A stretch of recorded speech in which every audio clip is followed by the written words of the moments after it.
చూడండి,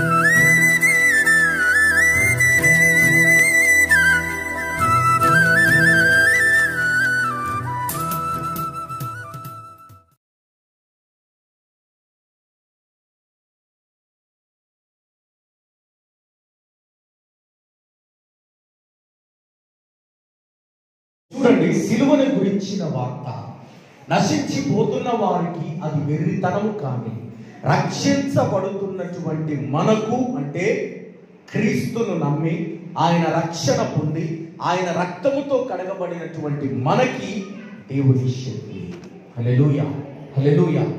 అందుకే సిలువను గురించినటువంటి సత్యం మన క్రైస్తవ జీవితాలలో మనం ఎప్పుడైతే గుర్తిస్తామో, ఆ విలువను తెలుసుకుంటామో, మన జీవితాలు అంతగా దీవించబడతాయని దేవుని యొక్క వాక్యం మనకు బోధిస్తుంది. ఈ దినం మనం చూడబోతున్నటువంటి 7 వచనాల్లో ఉన్నటువంటి ప్రాముఖ్యమైనటువంటి సత్యాలు, దానికంటే ముందు కొలస్సీలకు రాసిన పత్రిక 3వ అధ్యాయం 13, 14, 15 వచనాలు. సిలువలో ఏం జరిగింది, సిలువ ద్వారా మన బ్రతుకులో వచ్చినటువంటి విజయాన్ని ఇక్కడ వాక్యం ద్వారా చదువుకొని మనం ముందుకు వెళ్దాం. దీన్నే సిలువ జయోత్సవము అని అంటారు. కొలస్సీ రాసిన పత్రిక 2:13 నుంచి అపరాధముల వలనను శరీరమందు సున్నతి పొందక ఉండుట వలనను మీరు మృతులై ఉండగా దేవుడు వ్రాతపూర్వకమైన ఆజ్ఞలు గల మన మీద రుణముగాను మనకు విరోధముగాను ఉండిన పత్రములను మేకులతో సిలువకు కొట్టి దాని మీదున్న చేవ్రాతను తుడిచివేసి మనకు అడ్డము లేకుండా దాన్ని ఎత్తివేసి మన అపరాధములన్నింటినీ క్షమించి ఆయనతో కూడా మిమ్ములను జీవింపజేసెను. ఆయన ప్రధానులను అధికారులను నిరాయుధులుగా చేసి సిలువ చేత జయోత్సవములతో వారిని పట్టి తెచ్చి బాహాటముగా ఈ లోకానికి ఆయన కనపరిచాడు. చప్పట్లు కూడా దేవుడు. ఇది సిలువ విజయం. మన అపరాధముల వలనను సిలువలో జరిగినటువంటి కార్యాన్ని గురించి పౌలు కొలస్సీ సంఘానికి రాస్తూ, మన అపరాధముల వలనను సున్నతి పొందక ఉండుట వలనను చచ్చిన మన బ్రతుకులను క్రీస్తు సిలువ ద్వారా అధికారులను ప్రధానులను నిరాయుధులుగా అంటే ఆయుధాలు లేని వాళ్ళుగా వాళ్ళను మార్చాడు. ఆమేన్. ఇక్కడ ఉన్నటువంటి అధికారులు ప్రధానులు ఈ లోక సంబంధమైన వారు కాదు. మోడీ కేసీఆర్ గురించి ఇక్కడ చెప్పట్లేదు. ఇక్కడ ఉన్నటువంటి ప్రధానులు అధికారులు సాతాను రాజ్యములో ఉన్నటువంటి ప్రధానమైనటువంటి వారు, దురాత్మ సమూహాలు. ఇవన్నీ మన మీద ఒక అధికారముతోటి పాపము యొక్క కసి మన మీద పెట్టి మనల్ని అధికారముతోటి ఏలుతూ మనల్ని రాజ్యం ఏలుతుంటే, ఆ రాజ్యాన్ని నాశనం చేసినటువంటి ఒకే ఒక దినం సిలువ దినం. హల్లెలూయా, హల్లెలూయా. అందుకే యేసు మరణించినటువంటి ఈ దినం సూర్యుడు సైతం చీకటిగా మార్చబడ్డాడు. ఎందుకో తెలుసా? యావత్ ప్రపంచానికి ఒక వెలుగు రాబోతుందనే సూచనగా ఆయన తనను తాను చీకటిగా మార్చుకున్నాడు సూర్యుడు. హల్లెలూయా, హల్లెలూయా. యేసు సిలువ జయోత్సవం అనేది దేంట్లో మనం జయించాం? యేసు దేన్ని జయించాడు? ఏ సిలువ జయోత్సవంతో మనం ఈ లోకంలో బ్రతకాలి అనే విషయాన్ని మనం చాలా జాగ్రత్తగా గమనించాలి. పాపాన్ని యేసు జయించాడు, శాపాన్ని యేసు జయించాడు, మరణాన్ని యేసు జయించాడు. ఏ మరణము మన మీద బానిసత్వం చేయకుండా, బానిసలుగా మనల్ని మార్చకుండా ఆ మరణాన్ని సిలువలో పట్టి తెచ్చి ప్రపంచానికి చూపించాడు. మరణం నీ మీద అధికారం చేయలేదు అని. ఆమేన్. అందుకే ఇక్కడ సిలువతో జయోత్సవములతో వారిని పట్టి తెచ్చి బాహాటముగా వేడుకగా చూపెట్టాడండి ఈ లోకానికి. హెబ్రీ పత్రిక 2వ అధ్యాయం 14వ వచనం. హెబ్రీ పత్రిక 2:14. రక్త మాంసములు గలవారై ఉండి మరణము యొక్క బలము గలవానిని అనగా అపవాదిని మరణము ద్వారా నశింప చేయుటకు జీవిత కాలమంతయు, చాలా జాగ్రత్తగా వినాలి, మరణ భయము చేత దాస్యమునకు లోబడిన వారిని విడిపించడానికి మన రక్త మాంసములలో పాలివాడు కావాల్సి వచ్చింది. మరణం అనే బానిసత్వం, మరణం అనే బానిస బ్రతుకు నుంచి, భయము నుంచి మన జీవితాలను విడిపించిన రోజు ఈ సిలువ దినం, సిలువ జయోత్సవం. అందుకే అక్కడ పౌలు ఆ సిలువ జయోత్సవములతో వాటిని పట్టి తెచ్చి అని అన్నాడు. ఎంతమంది జీవితాల్లో ఈ సిలువ జయోత్సవం అనేది ఉంది? ఎంతమంది లోకాన్ని జయించగలుగుతున్నారు? ఎంతమంది పాపాన్ని జయించగలుగుతున్నారు? ఎంతమంది మరణాన్ని జయించగలుగుతున్నారు? ఇంకా మరణం అంటే భయపడుతున్న క్రైస్తవులు లేడా? మరణం వస్తుందేమో నాకు, ఆ మరణం అనే దాస్యం అంటే దాని అర్థం మరణ భయము నుంచి మనల్ని విడిపించడానికి యేసు లోకానికి వచ్చాడు. హల్లెలూయా. పరిశుద్ధుడుగా తన పరిశుద్ధతను కాపాడుకొని సిలువలో ఆ పరిశుద్ధ రక్తాన్ని ఒక పాపి కొరకు చిందించడం ద్వారా మానవ జాతిని యేసు విడిపించాడు. అందుకే ఈ దినం జయోత్సవము కలిగిన దినం, సమస్తము నుంచి విజయము కలిగినటువంటి దినం. ఈ విజయాన్ని ఎవరైతే గుర్తిస్తారో, ఈ విజయాన్ని ఎవరైతే తమ జీవితాలకు అన్వయించుకుంటారో వాళ్ళు మాత్రమే జయ జీవితాన్ని గడుపుతారు ఈ లోకంలో. హల్లెలూయా, హల్లెలూయా.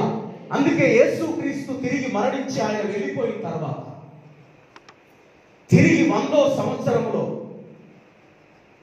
దగ్గర 90 AD యోహానుకు ప్రత్యక్షమై పాత్మాసు దీవిలో ప్రియ శిష్యుడైనటువంటి యోహాను, దేవుని రొమ్మున ఆనుకొని ఉన్నటువంటి యోహానుకి పాత్మాసు దీవిలో ప్రత్యక్షమయ్యాడు. యేసుక్రీస్తు 12 మంది శిష్యులు యేసుక్రీస్తును విడువనటువంటి, ఎల్లప్పుడూ ఆఖరికి సిలువ దగ్గర కూడా ఎవ్వడికి భయపడకుండా యేసు సిలువ దగ్గర నిలబడ్డ ప్రాముఖ్యమైన వ్యక్తి యోహాను.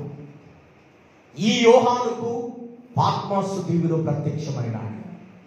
అందరు శిష్యులు హతసాక్షులుగా చనిపోయారు, కానీ ఈ శిష్యుడిని హతసాక్షిగా దేవుడు చావనివ్వలేదు. ఎందుకో తెలుసా? ఎక్కువగా దేవుడు ప్రేమించాడు. యోహాను ఎల్లప్పుడూ దేవుని అంటిపెట్టుకొని ఉన్నాడు. ఈయన ద్వారా ప్రపంచానికి ఒక సందేశాన్ని ఇవ్వాలని దేవుడు ఆశపడ్డాడు. అందుకే ఈయనను రోమా సైనికుడు నూనెలో వేయించినా కూడా ఏం కాలేదు. తెలుసా మీకు? ఎన్ని హింసలు పెట్టారో తెలుసా? సరసర కాగుతున్న నూనెలో వేయించితే ఒంటి మీద ఒక్క బొబ్బగు రాదు. చంపాలని చూశాడు, చావలేదు. ఎన్ని ప్రయత్నాలు చేసినా యోహాను చావనివ్వలేదు దేవుడు. ఇతని శరీరానికి గాయం కానివ్వలేదు దేవుడు. ఇక వీడిలా చావట్లేదని పాత్మాస్ అనేటువంటి ఒక దీవి, అక్కడ ఆక్సిజన్ ఉండదు, భయంకరమైన ఎడారి. అక్కడ వేసినటువంటి ఒక పావుగంట అరగంట చచ్చిపోతాడు ఇతని వాడు, రక్తం కక్కుకొని. అటువంటి దీవిలో ఇతన్ని పడవేసి వెళ్ళిపోయారు రోమ సైనికులు. ఆ దీవిలో ఇతడు ప్రయాసపడుతూ దేవుణ్ణి జ్ఞాపకం చేసుకుంటూ, అయ్యా నన్ను చేర్చుకో, ఈ మరణం నా దగ్గరికి వస్తుందని తన ఆఖరి ఊపిరి విడుస్తున్న సమయం ఇతడి మనోనేత్రాలు దేవుడు తెరిచాడు. హల్లెలూయా, హల్లెలూయా. ఒక్కసారిగా ఇతనికి పరలోక ప్రత్యక్షత దేవుడు ఇచ్చాడు. ఆమేన్, హల్లెలూయా. ఆ మరణావస్థలో ఉన్న ఇతనికి ఆ ప్రత్యక్షత పొందినప్పుడు ఒక్కసారి ఇతని శ్వాస మళ్ళీ వచ్చింది అన్నట్టుగా.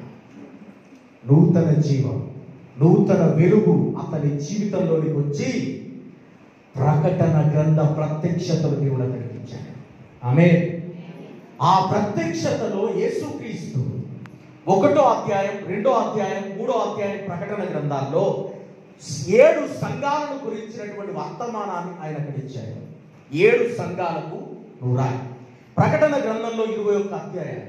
ఈ ప్రకటన గ్రంథం మొత్తం మీకు అర్థం కావాలి అంటే ఒక్కటే వచనంలో నేను మీకు ఇచ్చేస్తాను. మొత్తం అర్థమైపోతుంది. ప్రకటన గ్రంథం అన్ని అధ్యాయాలు అర్థమైపోతాయి. 1వ అధ్యాయం 19వ వచనం, ప్రకటన గ్రంథానికి 21 అధ్యాయాలకి తాళపు చెవి. ప్రకటన గ్రంథం నీకు అర్థం కావాలన్నా, అర్థమయ్యేట్టు నువ్వు చదవాలన్నా ఈ 1వ అధ్యాయం 19వ వచనమే 21 అధ్యాయాలకు తాళపు చెవి. చదవండి దయచేసి. ఇక్కడ గమనించాలి, ప్రకటన గ్రంథం 21 అధ్యాయం. దీన్ని 3 విధాలుగా దేవుడు విభజించాడు. చాలా జాగ్రత్తగా గమనించాలి. విభజించాడు. మొదటిది నీవు చూచిన వాటిని, రెండోది ఉన్న వాటిని, మూడోది వీటి వెంట కలగబోవు వాటిని. ఈ 3 మీరు అండర్లైన్ చేసుకోవాలి. మొదటిది నీవు చూచిన వాటిని. ఏం చూశాడు, ఎక్కడెక్కడ చూశాడు అంటే 1వ అధ్యాయం, 2వ అధ్యాయం, 3వ అధ్యాయం. మొదటి రహస్యంలో 3, మొదటి అధ్యాయం, 2వ అధ్యాయం, 3వ అధ్యాయం. మూడు అధ్యాయాల్లో ఈయన చూసింది రాస్తున్నాడు. చాలా జాగ్రత్తగా వినాలి. సంఘాల యొక్క దుస్థితి, ఆ సంఘాల్లో ఉన్నటువంటి పరిస్థితులు, నీవు చూచిన వాటిని రాయి. మొదట ఏం చూశాడో అదే సంఘాల దుస్థితిని రాస్తున్నాడు దేవుడు చెప్తుంటే. ఇవి 3 అధ్యాయాలు. చాలా జాగ్రత్తగా వినాలి. రెండోది ఉన్న వాటిని, 4వ అధ్యాయం, 5వ అధ్యాయం రాసుకోండి. రెండో దాంట్లో 4వ అధ్యాయం, ప్రకటన 4వ అధ్యాయం, 5వ అధ్యాయం రాసుకోండి. ఉన్న వాటిని ఏమున్నాయి? యుగ యుగాలకు ముందే ఉన్నటువంటి పరలోక రాజ్యమును, అక్కడున్న స్ట్రక్చర్ని ఈయన 4వ అధ్యాయం, 5వ అధ్యాయంలో చూస్తున్నాడు, రాస్తున్నాడు. అందుకే 4వ అధ్యాయం, 5వ అధ్యాయం ఏముంది? 4వ అధ్యాయంలో పరలోకంలో ఒక తలుపు తెరవబడి ఉండుట నేను చూచితిని. అవి ఉన్నాయా? కల్పించినాయా? ఉన్నవి. ఉన్న వాటి పరలోకములో ఏముందో, యుగ యుగాలకు ముందు, మన పుట్టక ముందు ఏమున్నాయో దాని గురించి కూడా రాయి. 2వ అధ్యాయం. 5వ అధ్యాయంలో అక్కడ ఉన్నటువంటి ముద్రలు, యేసుక్రీస్తు ఎలా విప్పుతున్నాడు, ఇవన్నీ కూడా 4, 5 అధ్యాయం. మూడవది వీటి వెంట కలగబోయేది. 6వ అధ్యాయం నుండి 21 అధ్యాయం వరకు భవిష్యత్తు. హల్లెలూయా. 6వ అధ్యాయం నుంచి 7 ముద్రలు, 7 కోపంతో నింపబడిన పాత్రలు, 7 కొమ్ములు, 7 తలలు, ఇవన్నీ వస్తాయి. ఇందులో మళ్ళీ డివైడేషన్ ఉంటుంది. తర్వాత చెప్తాను దాని గురించి. ఈ విధంగా ప్రకటన గ్రంథాన్ని దేవుడు మనకు అర్థమయ్యే రీతిలో ఈ వచనంలో మనకు చూపించాడు. అయితే ఈ ఉన్న వాటిలో ఏం చూసి ఆయన రాశాడు? యేసుక్రీస్తు మళ్ళీ యోహానుకు ప్రత్యక్షమై ఏం చెప్తున్నాడంటే, సంఘాలతో మాట్లాడుతున్నాడు. ఎఫెసీ సంఘము, స్ఫురణ సంఘము, లవోదికీయ సంఘము, తుయతైర సంఘం, ఇవన్నీ సంఘాలకై రాస్తున్నాడు. రాస్తూ ప్రకటన గ్రంథం 2వ అధ్యాయం 1వ వచనం నుంచి చదువు చెప్తాను. తర్వాత మనము 7 మాటల్లోనే మనం వెళ్దాం. ఇది ముందు ఇంట్రడక్షన్ గా మనం చూసుకుందాం. చదువు. రాయి. 7 నక్షత్రాలు తన కుడి చేతిలో పట్టుకొని 7 దీప స్తంభముల మధ్య సంచరించువాడు చెప్పు సంగతులు ఏమనగా, నీ క్రియలను, నీ కష్టమును, నీ సహనాన్ని నేను ఎరుగుదును. నీవు దుష్టులను సహింపలేవని అపోస్తులు కాకయే కనుగొంటివి, భరించి అలయ లేదని నేను ఎరుగుదును. మొదట నీకున్నటువంటి ప్రేమను నీవు వదిలిపెట్టావు. హల్లెలూయా. క్రీస్తు ఎందుకు మన కొరకు మరణించాడు, ఎందుకు మనకు విజయాన్ని ఇచ్చాడు, ఆ విజయాన్ని అనుభవిస్తున్నటువంటి ఆ సంఘాలు మొదటి ప్రేమను విడిచిపెట్టాయి. ఎప్పటి వరకు అండి? కేవలం 40 సంవత్సరాలు వేసుకోండి. యోహాను ప్రత్యక్షమయ్యే వరకు 40-50 సంవత్సరాలు యేసుక్రీస్తు వెళ్ళిపోయింది. ఈ 50 సంవత్సరాలనే సంఘాలన్నీ దేవుని ప్రేమను మర్చిపోయాయట. మర్చిపోవడం మాత్రమే కాదు, ఆయన సిలువ త్యాగాన్ని కూడా మర్చిపోయిన స్థితిలో ఈనాడున్న సంఘాలు కూడా ఉన్నాయి. ఎంతమంది గుర్తిస్తున్నారు ఈరోజు ఆ సిలువ త్యాగాన్ని? ఎంతమంది ఆ విజయోత్సవాలను అనుభవిస్తున్నారు వాళ్ళ జీవితాలు? సంఘాలకు చెప్తూ ఆయన 7 సంఘాలకు తగినటువంటి వర్తమానాన్ని రాస్తూ, నీ మొదటి ప్రేమను నువ్వు చేసినట్లయితే, నీ మొదటి ప్రేమను నువ్వు మళ్ళీ కొనసాగించినట్లయితే నిన్ను నేను పరలోకంలో గొప్ప బహుమానాలు నేను నీకు ఇస్తాను, నిన్ను ఉన్నతమైన స్థితిలో ఉంచుతానని దేవుడు మళ్ళీ ఎంకరేజ్ చేస్తున్నాడు, ప్రోత్సహిస్తున్నాడు. ఆయన చెప్పినటువంటి మాటలు చూడండి. ఈ 3 అధ్యాయాల్లో మీరు చూస్తే జయించిన వాడికి 7 సార్లు ఉంటుంది వాక్యం. జయించిన వాడికి దేవుని పరదేశంలో ఉన్న జీవవృక్ష ఫలాలు తిననిస్తా, జయించిన వాడికి తెల్లని రాత్రినిస్తా, జయించిన వాడికి మరుగైన మన్నానిస్తా. జయించకపోతే పరలోకానికి రాని. ఏదో రక్షించబడ్డాము, దేవుని దగ్గరికి వెళ్ళిపోతామని బ్రతికితే సంఘాలు ఎందుకు, పోదెందుకు? జయ జీవితాన్ని నువ్వు గడపాలి. సిలువ జయోత్సవాన్ని ఈ లోకంలో నువ్వు మోస్తూ ఆ సిలువని లోకానికి చూపెట్టే విధంగా నీ క్రైస్తవ జీవితం ఉండాలి. హల్లెలూయా, హల్లెలూయా. అందుకే జయించిన వాడికి జీవ కిరీటం, జయించిన వాడికి జీవఫలం. ఎందుకు చెప్పాడు జయ జీవితం గురించి? ఎంతమంది ఈరోజు తమ క్రైస్తవ జీవితాల్లో జయ జీవితాన్ని గడుపుతున్నాయి? ఒక్కసారి ఆలోచన చేయండి. ప్రతి గుడ్ ఫ్రైడేకి చర్చికి వెళ్తున్నాం, అవే 7 మాటలు వింటున్నాం, వస్తున్నాం. కానీ ఆ 7 మాటల్లో ఎన్ని వేల రహస్యాలు ఉన్నాయో మీకు తెలుసా? దేవుడు నాకు బయలుపరిచిన సత్యాలు ఈరోజు మీకు చెప్తాను దాని గురించి. కానీ ముందు అసలు ఈ సిలువ విలువను మీకు తెలియపరచడానికి దేవుడు నా హృదయం భారాన్ని పెట్టాడు.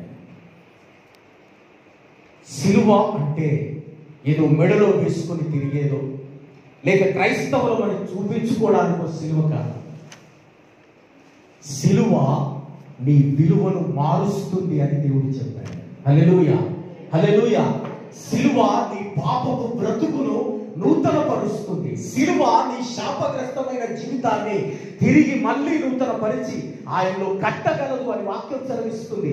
సిలువ నీ శాపమైన, పాపమైన, మరణ సంబంధమైన నీ బ్రతుకు నుంచి విడుదలిస్తుంది. హల్లెలూయా, హల్లెలూయా. సిలువే నీ జీవితానికి మార్గం. ఆమేన్. సిలువ లేకపోతే నీకు విడుదల లేదు, సిలువ లేకపోతే నీకు విమోచన లేదు, సిలువ లేకపోతే నీకు మోక్షం లేదు. మరింతమంది ఆ సిలువను చూస్తున్నారు ప్రతిరోజు. మా బ్రతుకులో దేవుడు సిలువను మోయమని మాకు భారాన్ని ఇచ్చాడు. ఆ సిలువను మోస్తున్నాం మేము ప్రతిరోజు. సిలువే మా బ్రతుకు, సిలువ త్యాగమే మా పునాది, సిలువ త్యాగమే మా క్రైస్తవ జీవితానికి ఒక మంచి పునాది. ఈరోజు ఆ పునాది మీదకే మిమ్మల్ని తీసుకురావడానికి మేము ప్రయాసపడుతున్నాం. ఎన్ని సంవత్సరాలు బ్రతికామన్నది ప్రాముఖ్యం కాదు, ఎలా బ్రతికామన్నది ప్రాముఖ్యం. క్రీస్తు కొరకు నేను జీవించిన జీవితం ఏంటి అనేది ఒక్కసారి మనం ఆలోచన చేసుకోవాలి. ఆయన అందరి కొరకు మరణించాడు. సిలువ జయోత్సవాన్ని లోకానికి ఆయన చూపెట్టాడు. మరింతమంది మనం గుర్తిస్తున్నాము. చదవండి కొలస్సీ పత్రిక 2వ అధ్యాయం 15వ వచనం చదువు. 14-15.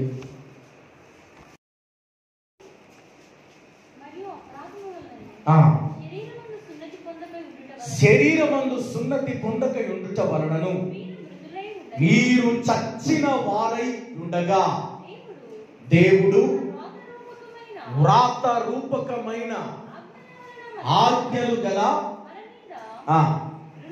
మన మీద రుణముగాను విరోధముగాను ఆ ఉండిన ఆ పత్రములను, ధర్మశాస్త్రమును అంటే మనకు విరోధంగా ఉన్నటువంటి ఆ ఆజ్ఞను నెరవేర్చలేనటువంటి స్థితిలో ఉన్న మన బ్రతుకులు ఒకటి, ఇంకొకటి సాతాను రాసిన ఆ శాసనాలు, ఆ బానిసత్వముకు సంబంధించినటువంటి పత్రాలను యేసు క్రీస్తు సిలువలో మేకులతో కొట్టాడు. ఆమేన్, హల్లెలూయా. దాని మీద చేరాత్రను దేవుడు తుడిచివేసి మనకు అడ్డంగా ఉండకుండా దాన్ని ఎత్తివేసి, చూడండి, మన అపరాధములన్నింటినీ క్షమించి ఆయనతో కూడా జీవింపచేసాడు. హల్లెలూయా. మరెందుకు ఇంకా మరణానికి బానిసలుగా బ్రతుకుతున్నారు? ఒక జయోత్సవాన్ని క్రీస్తు మన జీవితాల్లో ఇస్తే ఎందుకు ఇంకా మరణానికి మనం భయపడుతూ బ్రతుకుతున్నాం? ఎందుకు ఆ మరణావస్థలో ఉంటున్నాం? ఎందుకు ఈ లోకంలో ఇంకా పాపాన్ని చేస్తూ లోకానుసారమైన జీవితాన్ని జీవిస్తున్నాం? ఒక్కసారి నిన్ను నీవు పరిశీలన చేసుకో, నిన్ను నీవు పరీక్షించుకో. ఈ మాటలు అయిపోయిన తర్వాత 10 నిమిషాలు మనం ప్రార్థన చేసుకొని 7 మాటల్లోనికి మనం వెళ్దాం. ఎందుకంటే ఇది సిద్ధపాటు. ప్రతి సంవత్సరం మన క్రైస్తవ జీవితాలు ఏ విధంగా ఉన్నా మనకు సంబంధం లేదు. ఈ దినం దేవుడు మన నుంచి మార్పు కోరుకుంటున్నాడు. మారాలి, మన జీవితాలు నూతనంగా మారాలి, శక్తివంతంగా మారాలి. తమ దేవుణ్ణి ఎరుగువారు బలము కలిగి గొప్ప కార్యాలు చేస్తారన్న మాట మన జీవితాల ద్వారా నెరవేర్చబడాలి. ఈరోజు అటువంటి క్రైస్తవ జీవితాలు మనకు కావాలి. ఎంతమంది అలా బ్రతకడానికి ఇష్టపడుతున్నారు? ఎంతమంది అటువంటి జీవితాన్ని కోరుకుంటున్నారు? చూడండి, క్రీస్తు ప్రేమ ఈరోజు మమ్మల్ని బలవంతం చేస్తుంది కాబట్టి ఈ సేవను మేము కొనసాగించగలుగుతున్నాం. ఎంతమంది మమ్మల్ని నిందించిన, అవమానపరిచిన, ఎన్ని రకాలుగా ఉన్నా మా క్రైస్తవ జీవితాలలో క్రీస్తు మమ్మల్ని నిలబెట్టినటువంటి ఆ స్థితి నుంచి ఎవ్వడు కూడా తప్పించలేకపోయాడు. కారణం, మా పునాది క్రీస్తు అనే బండ మీద మాత్రమే ఉంది. హల్లెలూయా. ఏ వ్యక్తి వైపు మేము చూడట్లేదు, ఏ మనుషుల వైపు చూడట్లేదు. దేవుడు మాకిచ్చిన ఏ దర్శనం అయితే ఉందో దాని మీద నిలబడి పరిచయం చేస్తున్నాం. హల్లెలూయా. మీ జీవితంలో ఒక దర్శనం ఉంది, మీ పిలుపులో ఒక విలువ ఉంది. ఆ పిలుపును గుర్తించండి. ఈరోజు సిలువ జయోత్సవాన్ని మీ బ్రతుకులో పెట్టుకొని ఈ లోకంలో క్రీస్తు సిలువను, ఆయన జయమును లోకంలో మనం చూపిద్దాం. ఆ క్రైస్తవ జీవితాన్ని దేవుడు మన నుంచి కోరుకుంటున్నాడు. అందుకే ఇక్కడ అంటున్నాడు, చదవండి, అధికారులను, ప్రధానులను నిరాయుధులుగా చేసి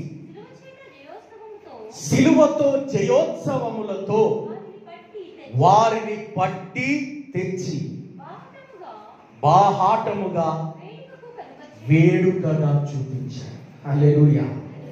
అవమానం సాతానికి సిలువలో. అయ్యో, పాపం క్షమించబడింది, నేను ఇక ఏ మానవుని బంధించలేని క్రీస్తులో ఉంటే అని ఆ పాపము సిలువలో చచ్చిపోయింది. చూడండి, మన శరీరంలో పాపం బ్రతుకుతుంది. మన శరీరంలో వస్తే పాపం జీవిస్తుంది, జీవం పోసుకుంటుంది. మీకు తెలుసా? మాయల పకీరు ప్రాణం ఎక్కడ ఉంటుందట? కథ చదువుకున్నాం కదా చాలా శాతం. చిలుకలు ఉంటుందట మాయల పకీరు ప్రాణం అని ఒడిసినా కూడా సావడు. మరి మనం చంపాలంటే ఏంటి మార్గం అంటే ఆ చిలుకను చంపితే వీడు చస్తాడు. ఇప్పుడు సాతాను యొక్క ప్రాణము పాపంలో ఉంది, క్రైస్తవుల్లో ఉంది.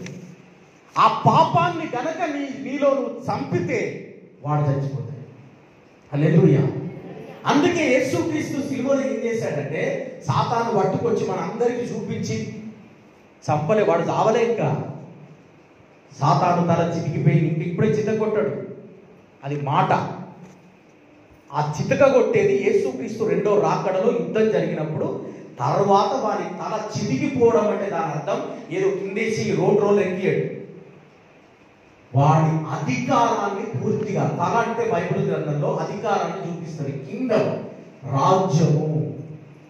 తల అని మీరు బైబిల్ గ్రంథంలో ఎక్కడ వచ్చినా అక్కడ ఒక కోడ్ ఉంది. ఏంటి అంటే రాజ్యం, రాజ్యం, రాజ్యం. అందుకే తల అని వచ్చిన, కొమ్ములు అని వచ్చిన. 10 కొమ్ములు అంటే అక్కడ కొమ్ములు ఉంటాయని కాదు, కింగ్డమ్స్, 10 రాజ్యాలు. ఇది దానియేలు గ్రంథంలో ఉంటుంది. ఇవన్నీ ఎన్కోడింగ్ వర్డ్స్ అంటారు బైబిల్లో. అంటే అన్ని దేవుడు మనకు అర్థమయ్యే విధంగా రాయించలేదు, మర్మయుక్తంగా రాయించాడు. అందుకే ప్రకటన గ్రంథంలో ఆ 10 కొమ్ములు 10 రాజ్యాలు 10 మంది రాజులు అని అంటాడు. అందుకే యేసుక్రీస్తు సిలువలో వాడి యొక్క సాతాను యొక్క పాప రాజ్యాన్ని నాశనం చేశాడు. హల్లెలూయా. అందుకే క్రీస్తులో ఉన్నవాడు పాపాన్ని జయిస్తాడు, శాపాన్ని జయిస్తాడు. అందుకే మనలో పాపాన్ని బ్రతికించొద్దు అని బైబిల్ మాట్లాడుతుంది. ఒక వాక్యం మీరు చదవండి, రోమపత్రిక తీయండి 7వ అధ్యాయం. పాపానికి మనలోకి వస్తే బలం వస్తుందన్న. చూడండి, రోమా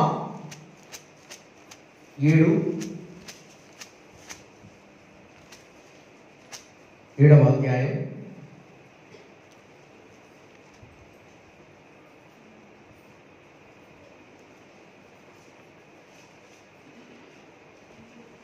10వ వచనం చదవండి, 7వ వచనం చదవండి. కాబట్టి ఏమందుము, ధర్మశాస్త్రం పాపమాయన అట్లా రాదు, కానీ పాపం అంటే ఎట్టిదో నాకు తెలియకపో. ఆశింపవద్దని ధర్మశాస్త్రము చెప్పని ఎడల దురాశ అంటే ఎట్టిదో నాకు తెలియకపో. అయితే పాపము ఆజ్ఞను హేతువు చేసుకుని సకల విధములైన దురాశలు, పాపానికి ఉన్న బలం ఎక్కడెక్కడ పెట్టుకుంటుంది అంటే ఆజ్ఞ. పాపానికి ఎప్పుడు జీవం వస్తుంది? ఆజ్ఞను పట్టుకొని. అప్పటి వరకు చచ్చిపోయి, ఇప్పుడు చదువు కింది చదువు. ఆజ్ఞను హేతువు చేసుకొని నాలో పుట్టించి. ధర్మశాస్త్రం లేకపోతే పాపం మృతం. ఓకే, చదువు.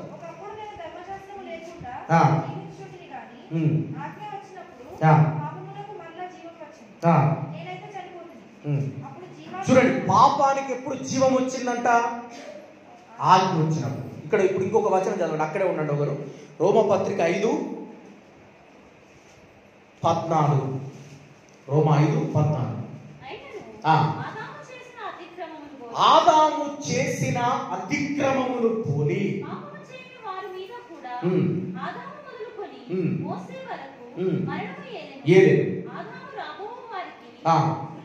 గురుతై ఉండేది, కలగలేదు. చాలా ఇక్కడ చెప్తున్నటువంటి మాట చూడండి. ఆదాము మొదలుకొని మోసే వరకు మరణం ఏలింది, తర్వాత లేదా మరణం? మరి చెప్పండి, ఏంటి మాటలో ఉన్న భావం? దేవుడు అనుకున్నాడు మోసే వరకే ఎందుకు మరణం ఏలింది అని మీరు ఆలోచన చేస్తే, దేవుడు మోసే ద్వారా ధర్మశాస్త్రాన్ని ఇచ్చాడు. మోసే ద్వారా ఈ ధర్మశాస్త్రం ఎవరైతే పాటిస్తారో వాడికి మరణం లేదు. చాలా జాగ్రత్తగా, అది దేవుడి యొక్క చట్టం. ధర్మశాస్త్రం కనుక నువ్వు పదార్థాలు పాటిస్తే నీకు మరణం లేదు, తీసేస్తాడు దేవుడు. కానీ ఎవరైనా పాటించిండా? ఎవ్వడు పాటించలేదు. అయితే దేవుడు అనుకున్నాడు మోసే ద్వారా నేను ధర్మశాస్త్రాన్ని ఇస్తున్నాను, మరణం ఆగిపోతుంది. అందుకే అక్కడ ఏంటి, ఆదాము మొదలుకొని మోసే వరకు మరణం వేలింది, తర్వాత లేదా ఉంది. అందుకే రోమపత్రిక 7వ అధ్యాయంలో పౌలు రాస్తున్నాడు, చదువు అక్కడి నుంచి. నేను ధర్మశాస్త్రం లేకుండా జీవించుచుంటిని కానీ. చూడండి, ఇది ఎప్పటిదంటే ఆదాము కాలాన్ని తనను తాను ఊహించుకొని పౌలు రాస్తున్నాడు. ఆదాము కాలం మొదలుకొని మోసే వరకు ధర్మశాస్త్రం లేదు. ఆజ్ఞ వచ్చినప్పుడు పాపానికి మరలా జీవం వచ్చింది. ఏమొచ్చిందట? ధర్మశాస్త్రం రాగానే పాపము బ్రతికింది. ఎలా? చదువుకింది, నేనైతే చచ్చిపోయాను. అప్పుడు జీవార్థమైన ఆజ్ఞ మరణార్థమైనట్టు కనబడి. చూడండి, చాలా జాగ్రత్తగా వినాలి. పాపం ఆజ్ఞను కారణంగా తీసుకొని దాని చేత నన్ను మోసపుచ్చి చంపాడు. పాపం అంటే దేన్ని ఆసరగా చేసుకుంది? ఆజ్ఞ. ఇప్పుడు చూడండి, నేను చెప్తాను ఎలా బ్రతుకుద్ది పాపం అంటే. నరహత్య చేయవద్దు అన్న మాట ఉందనుకోండి, ఆజ్ఞ. సాతాను ఏం చేయిస్తాడంటే ఈ నరహత్య కనుక వీళ్ళతో నేను చేయిస్తే ఆజ్ఞను మీరినండి, పాపం ఏమైంది? బ్రతుకు. ఈ విధంగా పాపానికి మరలా జీవం అనేది వచ్చింది. ఆశింపవద్దని ధర్మశాస్త్రం చెప్పింది కనుకనే ఆశిస్తున్నావు. ఇప్పుడు పిల్లలు ఉన్నారండి, అరే ఆ పెన్ను ముట్టకంటాం, ఏం చెప్తారు? పడిపోయి ఖచ్చితంగా ముడతాడు. పిల్లలకి ఏదైనా ఇచ్చినామనుకో, నిన్న మా లోయల్కి ఏదో ఇస్తే, అరే ఒక్కనివే తాగు, ఎవరికి ఇయ్యకు అని అంటే వాడు పోయి అట్నే అన్నాడు, కూర్చున్నాడు, మళ్ళీ పోయి అందరికి చెప్పొచ్చాడు పిల్లలందరికీ, ఇంట్లో ఉన్నవాళ్ళు. అంటే మన స్వభావం ఎటువంటిది అంటే దీన్ని ముట్టొద్దు అని అంటే అసలు ముడితే ఏమైంది? సాతాను యొక్క ప్రేరేపణ. ఆజ్ఞలు అనేటి దేవుడు ఇచ్చాడు, ఇది చెయ్యొద్దు అన్నాడు దేవుడు. చేసేది ఎవరు చేస్తున్నాడు? మనల్ని సాతాను. ఇక్కడ నుంచి పాపం బ్రతకడం ప్రారంభమైంది. హల్లెలూయా. అందుకే యేసుక్రీస్తు ఏం చేశాడంటే, పాపాన్ని గనక మన శరీరంలో చంపితే సాతాను కూడా చచ్చిపోతాడు. హల్లెలూయా, హల్లెలూయా. అది యేసుక్రీస్తు చేసిన సిలువ జయోత్సవము. హల్లెలూయా. పాపం అంట యేసు శరీరంలో చచ్చిపోయిన కాయం. చదవండి రోమపత్రిక. మనము ప్రార్థనలోనికి వెళ్దాం, తర్వాత 7 మాటల గురించి చదవండి తొందరగా. రోమపత్రిక 8వ అధ్యాయం 1, 2, 3 వచనాలు.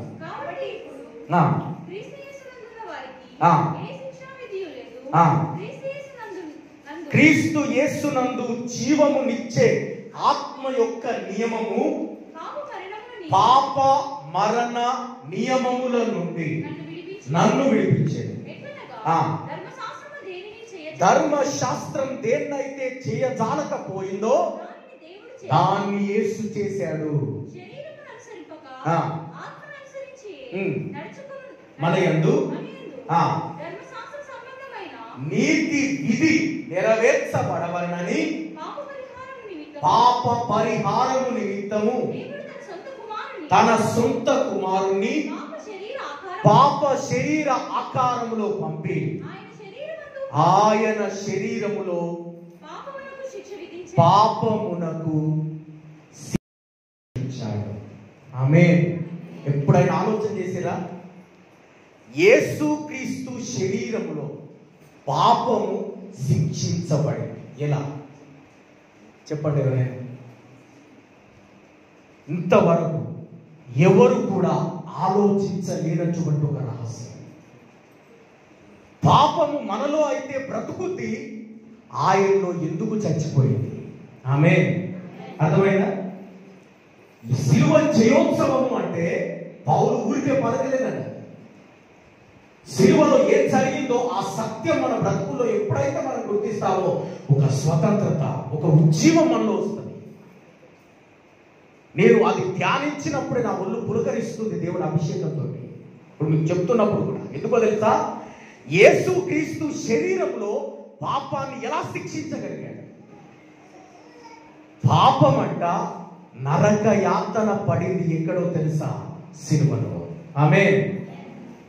మనలోనైతే పాపం బ్రతుకుతుంది. ఇక్కడ పౌలు అంటున్నాడు, ఆజ్ఞ వచ్చినప్పుడు నాలో పాపం జీవం పోసుకుంటుంది. ఎందుకంటే మనం ఆజ్ఞను పాటించట్లేదు. పాపము దేన్ని ఆధారంగా తీసుకుంటుంది? ఆజ్ఞను హేతువుగా తీసుకొని సకల విధములైన దురాశలు నాలో పుట్టించేది. ముట్టొద్దంటే దాన్ని ముట్టిస్తుంది మనతోటి సాతాను. ముట్టగానే నువ్వు దేవుని ఆజ్ఞను మీరవు కనుక నువ్వు పాపివి అంటుంది ధర్మశాస్త్రం. అందుకే ధర్మశాస్త్రం దేన్నైతే చేయజాలకపోయిందో దాన్ని యేసు చేశాడు. ధర్మశాస్త్రం దేన్ని చేయజాలకపోయింది? ధర్మశాస్త్రం దేన్ని చేయజాలకపోయింది? ధర్మశాస్త్రము నువ్వు పాపివి అని నీకు చూపించింది తప్ప పాపాన్ని తీసేయలేకపోయింది. హల్లెలూయా. ఒక వ్యక్తి తప్పు చేస్తే నువ్వు పాపివి అంటుంది ధర్మశాస్త్రం. మరి ఎక్కడయ్యా నేను ఎక్కడ కడుక్కోవాలి అంటే చూపించండి ధర్మశాస్త్రం. దాన్ని యేసు చేశాడు. క్రీస్తు యేసునందున్న వాడికి ఏ శిక్ష ఉంది లేదు. మరి ఎట్లా శిక్షించబడింది? ఒక సత్యాన్ని మీరు గుర్తించాలి. యేసు క్రీస్తు సిలువలో మరణించలేడు. ఈ సత్యం మీరు ముందు గుర్తెరగాలి. తనకు తానుగా తన ప్రాణాన్ని పెట్టాడు. ఎవ్వరు ఆయన ప్రాణాన్ని తీసుకొని, హల్లెలూయా, ఎవ్వరు ఆయన ప్రాణాన్ని తీసివేయలేరు. ఒక సత్యాన్ని మీరు గుర్తించండి. యేసుక్రీస్తు ప్రాణాన్ని సాతాను తీసేయగలడా? చంపగలడా సాతాను? చంపలేదు. మరెవరు తీసేయగలరు? యేసుక్రీస్తుకి అసలు మరణమే లేదండి. ఎలా ఉంటుంది? యెహెజ్కేలు గ్రంథము 18వ అధ్యాయం 4వ వచనంలో చూడండి దయచేసి. మరణం ఎవరికి ఉంటుంది అనేది మీకు అర్థమైతే ఈయనకెందుకు మరణము లేదు, అసలు ఏం జరిగింది సిలువలో అని మీకు అర్థమవుతుంది. దయచేసి ఉన్నారు,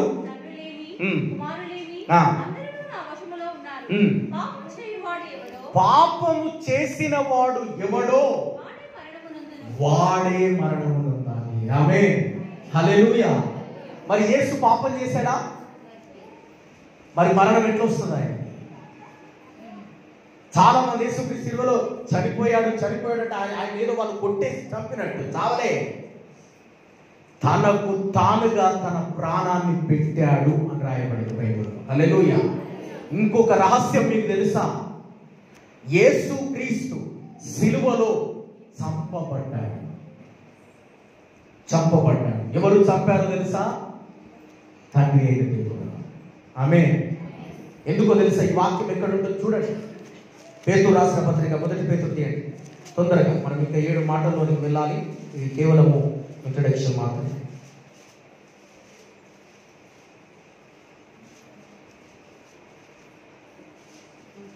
మొదటి పేతురు 3వ అధ్యాయము 18వ వచనం. ఇక్కడ చూడండి ఉంటుంది ఆ వాక్యం. 3:18.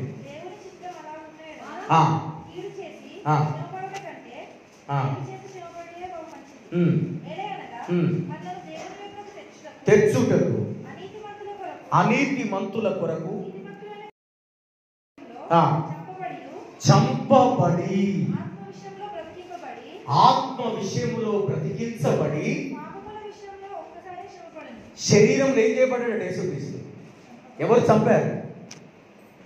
మనందరి కొరకు. యోహాను సువార్త 3:16 ఎప్పుడు మనం మర్చిపోద్దు. దేవుడు లోకమును ఎంతో ప్రేమించెను కాగా తన అద్వితీయ కుమారుడిగా పుట్టిన వాని యందు విశ్వాసముంచు ప్రతి వారిని నశింపక నిత్య జీవం అనుగ్రహించాలని తన సొంత కుమారుణ్ణి మన కొరకు సిలువలో చంపి తండ్రి మనకు నిత్య జీవాన్ని ఇచ్చాడు. ఆమేన్, హల్లెలూయా.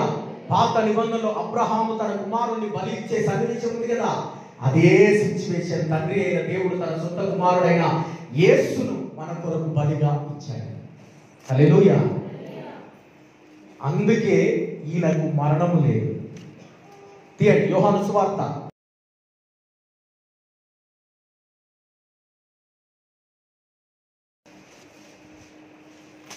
యోహాను సువార్త 10. యేసుక్రీస్తు ప్రాణాన్ని ఎవడు కూడా తీసుకోలేడు అనడానికి దేవుడి వాక్యం 16వ వచనం.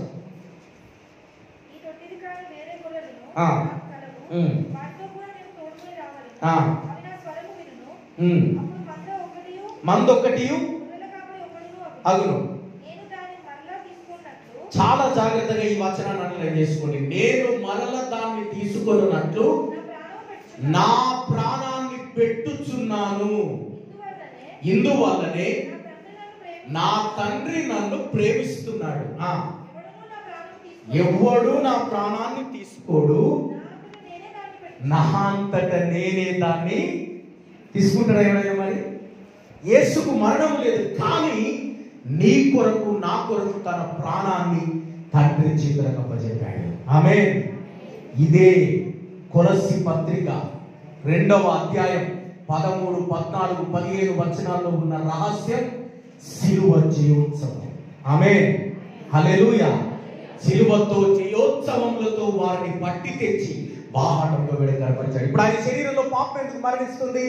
శిక్ష ఎట్లా విధించబడుతుంది పాపానికి? పాపి శరీరంలో పాపం బ్రతుకుతుంది, కానీ ఒక పరిశుద్ధుని శరీరంలో పాపము చచ్చిపోతుంది. ఆమేన్, హల్లెలూయా. శిక్ష ఎట్లా విధిస్తున్నాడు యేసుక్రీస్తు? ఒక పరిశుద్ధుని శరీరంలో సర్వ మానవాళి పాపాలు మోపడం ద్వారా ఆ పరిశుద్ధ రక్తంలోనికి వెళ్ళిన ఈ పాపం చంపబడుతుంది అని బైబిల్ చెప్తుంది. హల్లెలూయా. ఇది భయంకరమైన మరణం. ఒక పరిశుద్ధుని శరీరంలో పాపము చంపివేయబడుతుంది. అందుకే ఈరోజు క్రీస్తు రక్తం నిన్ను నన్ను ఎందుకు పరిశుద్ధులుగా మార్చిందో తెలుసా? పాపాన్ని చంపడానికి, పాపాన్ని నాశనం చేయడానికి, పాపాన్ని నీ శరీరంలో చంపి జీవము కలిగిన వాడిగా పెరగడానికి. హల్లెలూయా, హల్లెలూయా. అందుకే అక్కడ అన్నాడు, పాపానికి ఆయన శరీరమందు శిక్ష విధించెను. యేసు శరీరములో పాపము నరక యాతన అనుభవించిందండి. ఆమేన్. అందుకే యేసును నమ్మిన తన బిడ్డల దగ్గర పాపానికి అధికారం లేదు, సాతానుకు అధికారం లేదు. ఆయన బిడ్డల్ని వాడు ముట్టలేడు. హల్లెలూయా. ఇదే సిలువ జీవోత్సవం కనుక సిలువ విలువను మనం తెలుసుకుందాం. ఇప్పుడు ఆ 7 మాటల గురించినటువంటి భావంలోనికి మనం వెళ్దాం. ఒక్కసారి 5 నిమిషాలు మనం సిద్ధపడదాం, ప్రార్థన చేసుకుందాం. దయచేసి తల వంచండి.